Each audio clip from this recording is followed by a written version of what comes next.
아멘.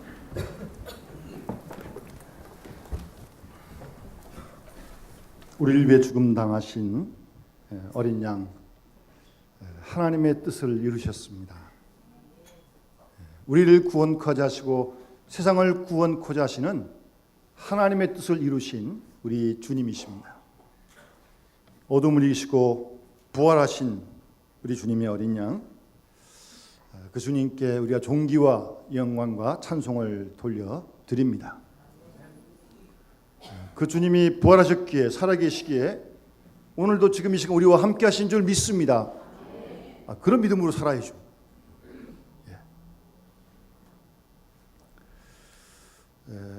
오늘 본문을 잘 읽어보시면 다른 물론 복음서에도 말씀하신 내용들이 그렇습니다만 부활이 없으면 아무것도 아니라는 거 아닙니까? 지금 이것도 없고시고 저것도 없고시고 다 거짓 증인이고 부활이 없으면 그래서 철저하게 우리 기독교는 부활의 종교입니다. 부활의 종교입니다. 부활을 말하지 않고 기독교를 말할 수 없습니다. 이단들은 십자가와 부활을 잘 얘기 안 합니다. 조심해야 됩니다. 제가 어제인가요? 오후에 교회에 있는데 이상한 소리 나서 나가봤더니 이 젊은 애들이 한 7명 들어왔어요. 저를 보고 신천지에서 나왔대요. 그러면서 나한테 뭘 줘요 이거. 그래서 내가 끌어내가지고 밖에 신천지 출입을 그만 데 써 있잖아요. 이거 안 보이냐고 쫓아내버렸습니다. 제가 한동안 그 후에 아니 젊은 애들이 대학생 같은데 7, 8명이 들어왔더라니까요. 우리 교회만 왔겠어요? 이 일대 교회 다 갔지. 그런 사람들은 부활, 십자가, 고난 얘기를 잘 안 합니다. 이상한 책을 하나 또 주고 가길래 그냥 버려버렸는데 시험을 보더라고요. 또 그 교회는 또 하여튼 참 정신을 바짝 차려야 합니다. 십자가와 부활, 부활이 우리 신앙의 뿌리이고 근거입니다. 부활이 없으면, 그리고 우리 참 불쌍한 사람이 부활 없으면 왜 이 좋은 날 여기 나와서 이렇게 예배를 드리고 있어요? 어디 충분히 갈 수도 있는데 뭣도 안 하고 다 정말 부활이 없다면, 영생이 없다면 불쌍한 사람이라고. 그리고 성경을 잘 보시면 성경에서 부활을 설명하는 내용은 없습니다. 부활을 증거하는 겁니다. 그리스도가 부활하셨다, 살아나셨다, 무덤이 비었더라, 그게 다예요. 성경에서는 부활을 설명하지 않습니다. 선포하는 거예요. 그 우리 읽지 않았지만 오늘 본문 앞에도 부활하신 예수를 만난 사람들, 야고보, 베드로 이렇게 쭉 열고 하면서 500 성도 이러면 얘기하면서 태반이나 지금 대부분이 지금 살아 있지 않느냐? 부활하신 예수를 만난 사람들이 그렇게 선포하는 거지. 성경은 부활을 설명하는 게 아닙니다. 설명해서 부활을 어떻게 믿게 하겠어요? 부활하셨다, 살아계신다, 함께 하신다, 끝. 그거예요. 그걸 믿고 사는 겁니다. 여러분, 우리가 여기서 중요한 문제가 많이 있지만 우리 인생의 가장 중요한 문제는 뭐겠어요? 생명의 문제입니다. 생명의 문제. 사느냐 죽느냐 하는 것보다 더 중요한 일이 어디 있습니까? 이 생명의 문제가 우리의 의미, 기쁨, 행복에 다 연결되는 겁니다. 그런데 그럼에도 불구하고 사람들은 생명을 소중히 여길 줄 모릅니다. 그래서 이런 말이 있어요. 대부분의 사람들은 자살을 하고 있다. 무슨 말인가 하면 금방 약 먹고 죽는 거 그런 거 아니고요. 몸에 생명에 해로운 줄 알면서도 먹고 있잖아요. 우리가 스트레스도 나쁘고 근심 걱정도 나쁘고 증오하는 것도 결정적으로 몸이 나쁘거든요. 아시겠어요, 여러분? 그거 자꾸 하게 되면 몸이 다 죽는 거죠, 뭐. 자살하고 있다 그런 얘기를 하는 거예요, 지금요. 그 몸이 절대 안 좋습니다, 여러분. 걱정하고 절망하고 잠 못 이루면서 미워하고 시기하고 질투하고. 이거 자살행위예요, 자살행위. 아시겠어요? 생명을 소중히 여기면서 그렇게 하면 되겠어요? 아니죠, 그는. 정말 생명을 사랑하고 예수 믿고도 영원한 생명을 여러분 지향하고 있는 겁니까? 그러한 생명을 참 소중한 것인데 너무 사람들이 가볍게 여깁니다. 그래서 쉽게 남을 죽이기도 하고 스스로 죽기도 하고. 많은 사람이 얼마나 생명을 가볍게 쉽게 여기는지 정말 안타까운 현실입니다. 그런가 하면 너무 또 쉽게 맹세를 해요. 뭐 그럴 바에는 내가 죽겠다.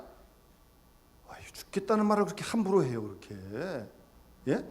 뭐 죽는 것보다 낫다. 그런 말 함부로 하는 거 아닙니다.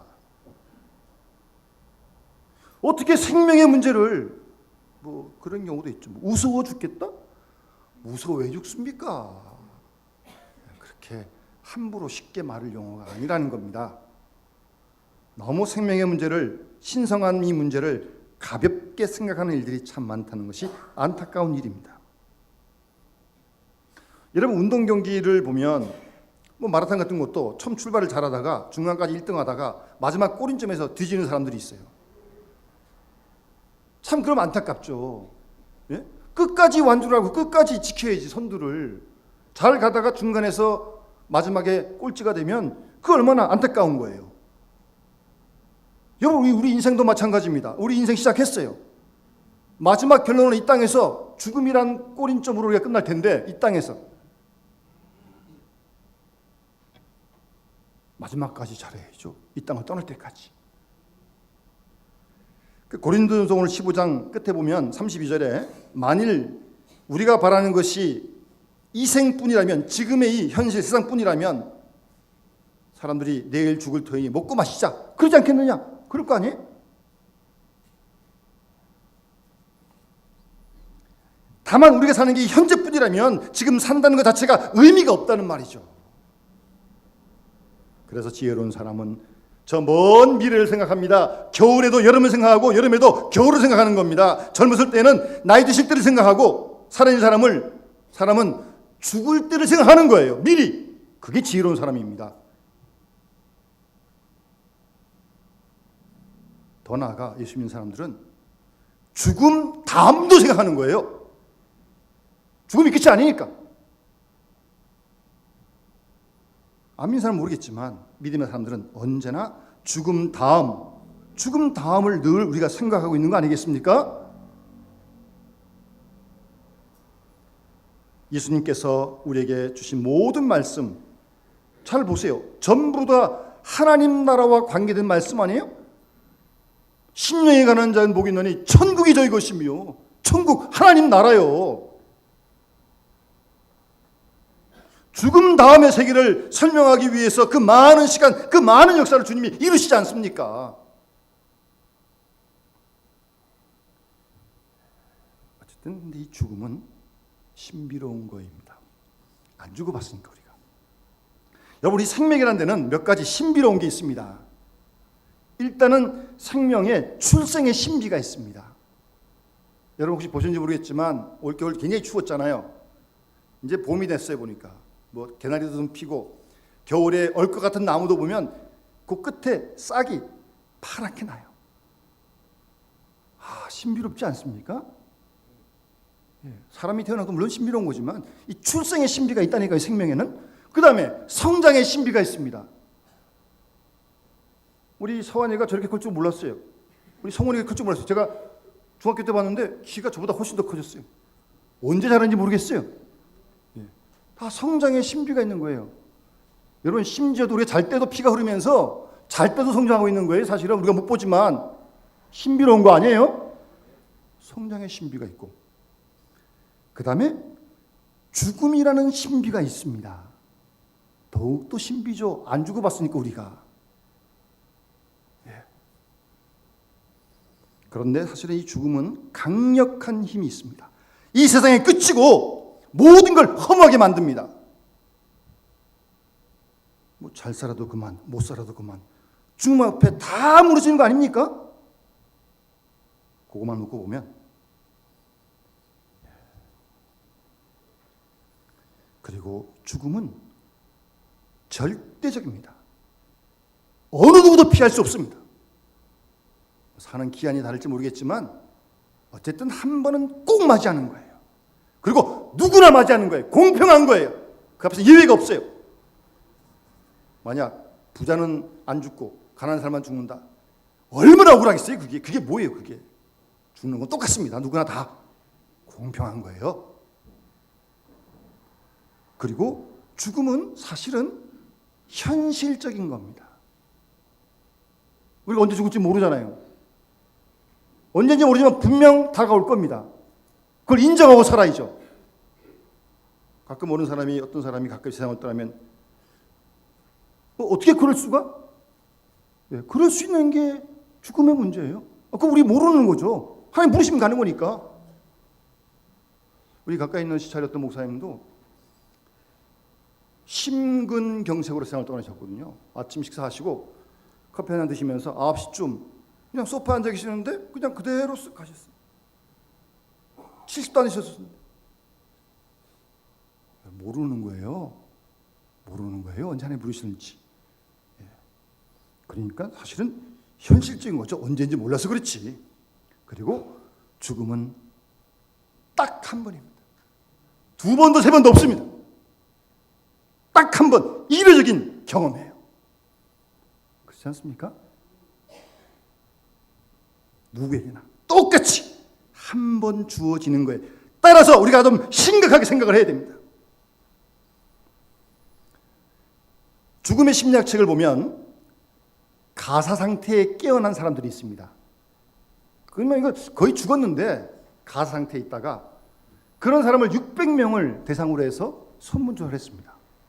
그러면서 그 사람이 죽을 때의 경험을 이렇게 정리했는데 공통적으로 이런 경험을 했다고 합니다. 저는 안 죽어서 잘 모르겠지만 사람이 죽을 때요 고무풍선이 터지잖아요. 펑 하고 터지는 것처럼 정신이 약간 혼미해지는 거죠. 아뜩해지는 거죠.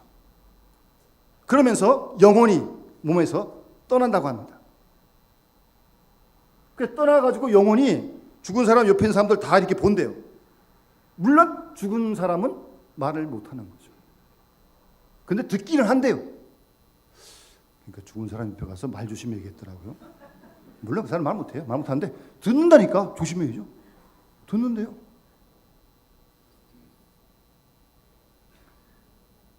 바로 그와 같은 것. 영혼이 육신에서 떠나는 것, 그것이 죽음의 사건입니다. 그러니까 이 육신이라는 건요, 그냥 잠깐 입고 있다가 낡으면 옷을 벗어 던지는 것 같아요. 그런 우리 인간이 하나님의 형상대로 지음받고 영혼이라는 게 있어서 그 영혼이 떠나면 이 육체는 낡은 옷과 같이 그냥 그런 거라니까요. 매장화도 괜찮고 환하게도 관계없습니다. 그 다음 마지막 생명의 신비가 뭐냐면 사실 부활의 신비입니다. 부활해 보신 적 없잖아요. 더욱 신비죠. 신비죠. 예수 그리스도께서 우리에게 길을 열어주시고 보여주신 부활의 첫 열매가 되신 겁니다. 첫 열매예요. 부활의 첫 열매가 된 예수를 믿는 우리들도 주님이 재림하실 때 부활할 줄로 믿습니다. 여러분 그런 믿음 가지고 있습니까? 그런 믿음 가지고 사는 게 그리스도인들입니다. 그러니까 세상이 절대 끝 아니에요. 죽음이 절대 끝 아닙니다. 그걸 아니라는 걸 주님이 보여주신 거 아니에요? 십자가에 돌아가셨는데 3일 만에 부활하셨잖아요. 하나님께서 부활시키셨잖아요. 절대 죽음도 끝이 아니라는 사실을, 그 귀한 역사를 이 부활절 아침에 증거해 주신 사건이 예수 그리스도의 부활 사건입니다. 그런데 성경을 잘 보세요. 부활하신 예수님 제자들이 만났잖아요. 여인들도 만나고 얼마나 놀랐을까요? 돌아가신 걸 보면 봤는데 근데 부활하신 예수님이 탁 나타나셔가지고 문장년대 들어오셔가지고 평강이 있을지어다라고 말씀하시고 뭐 여기 찔린다 만져보라 그러시고, 물론 그때 그 몸은 예수님이 생전의 모습은 아닙니다. 그러니까 닫힌 문을 통과해 가시죠. 신령한 몸에 성경에서 말하는. 근데 알아볼 수 있잖아요, 제자들이. 그런데요, 아니 부활하신 예수를 만났으면 뭐 돌아가실 땐 다 도망가고 뭐 시기에 빠지고 낙심에 빠졌다 할지라도 부활하신 예수를 만났으면 좀 뭔가 좀 달라져야 되는 거 아니에요? 놀란 거 기쁘고 그러면 끝나면 되겠어요? 그런데 성경을 잘 보시면 부활하신 예수를 만난 베드로도 어디 갔어요? 물고기 잡으러 갔다니까요. 옛날 직업으로 돌아갔어요. 그냥 복음을 전하는 증인이 된 게 아니고 부활하신 예수를 만났다니까요. 봤다니까요. 그런데도요, 잘 생각을 해야 합니다.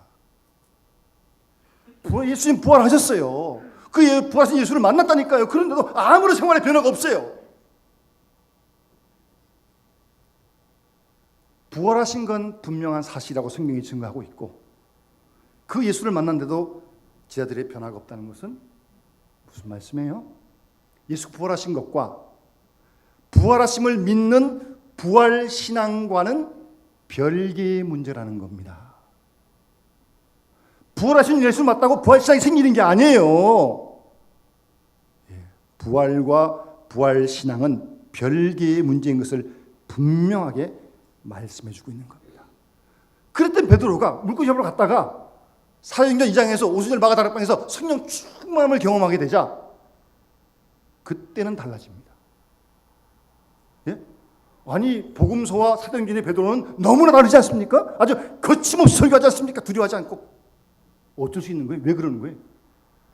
부활 신앙이 들어갔기 때문에 그러는 거예요. 여러분 부활 신앙이 있어요. 우리 다 예수 부활하신 거 압니다. 믿습니다. 감사합니다. 기뻐하고 있어요. 중요한 거예요. 감사해요. 근데 그걸 끝나면 안 돼요. 우리가 부활 신앙을 가져야 돼요. 부활 신앙을. 유명한 영국의 윌리엄 바클리안 주석가가 십자가와 영광 받으심이라는 책을 썼습니다. 이분은 이 책에서 재미있는 이야기를 합니다. 여러분 사도행전 아시죠? 사도행전. 사도행전을 부활의 복음서다 그렇게 부릅니다. 사도행전은요. 왜냐하면 사도행전을 쭉 읽어가면 부활 신앙을 가진 사람들의 생활 모습이 그대로 다 나와 있으니까. 사도행전 다시 한번 읽어보세요. 이제. 부활 신앙을 가진 사람들의 모습이 다 기록되어 있는 거예요. 그래서 이 윌리엄 바클리는 부활이 메시지의 중심이 되지 않은 설교는 사도행전이 없다. 그러니까 모든 사도행전에는 베드로 바울 설교가 다 부활의 핵심에 있다는 거죠. 그렇게 말하고 있습니다. 사도행전은 한 사람 한 사람이 부활신앙으로 어떻게 살아가는가를 우리에게 잘 말씀해주고 있고 증거해주고 있는 것이 사도행전의 기록 목적이라는 거예요. 여러분 초대교회 성도들이 사도행전에 서로 함께 유무상통하고 뭐 미워할 사람도 없고 욕심에 매일 필요도 없고 그렇게 살 수 있었던 그 힘의 원동력이 부활신앙이라는 거예요. 내 것을 내 것이라 그러지 않습니다. 능력을 따라 나눠주는 게 아니라 필요를 따라 나눠주는 거예요. 부활신앙의 열매입니다. 그게. 이 베드로 우리 잘 아는 대로 아주 성질 급한 사람 아닙니까? 나서기 좋아하고 우쭐하기 좋아하고 칭찬받기 좋아하고. 그런데 사도행전에 가면 이 남에서부터 안전뱅이에서 사람 고친 다음에 베드로를 막 주목하고 막 신이 아니냐 막 그러니까 베드로가 뭐라 그럽니까? 내가 이 병을 고친 것처럼 왜 나를 주목하느냐? 당신들이 죽이고 하나님께서 일으키신 예수의 이름이 이를 낫게 했다. 아주 뭐 딱 부러지게 말합니다. 아주. 너희가 십자가에 못 박고 하나님이 죽은 자 가운데서 살리신 나사렛 예수의 이름으로 이 사람이 건강하게 되었다.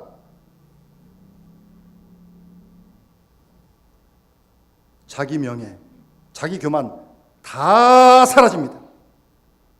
나사렛 예수의 이름만 높이는 거 아닙니까 지금? 이게 부활신앙이라니까요. 부활신앙을 가진 사람만이 참으로 겸손할 수 있고 참으로 진실할 수 있고 참으로 사랑의 사람이 될 수 있는 겁니다. 그리고 담대한 용기의 사람이 될 수 있는 겁니다. 부활 신앙을 가져야 해요. 죽음이 두렵지 않은데요? 부활할 걸 믿으니까. 죽음이 안 두는데 뭐가 무섭겠어요?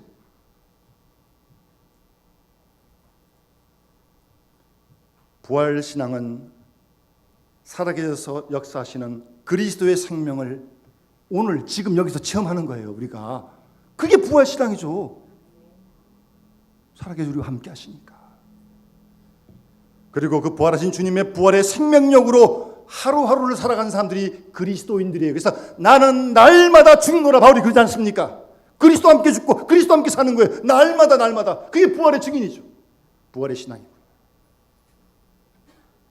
예수님께서 요한복음 11장 나를 믿는 자는 죽어도 살겠고 무릇 살아서 나를 믿는 자는 영원히 죽지 않겠다고 하신 말씀. 우리가 믿고 부활하신 주님이 오늘도 우리와 함께 하십니다. 그 부활하신 주님의 생명력을, 그 부활의 능력을 오늘도 우리가 힘입고 그 힘으로 하루하루 살아가는 거예요. 그런 부활의 신앙, 부활의 증인이 되어지는 은혜와 축복이 우리 모두 함께 하시기를 주의 이름으로 축원합니다. 우리 161장 우리 함께 찬양 부르면서 봉헌하도록 하겠습니다.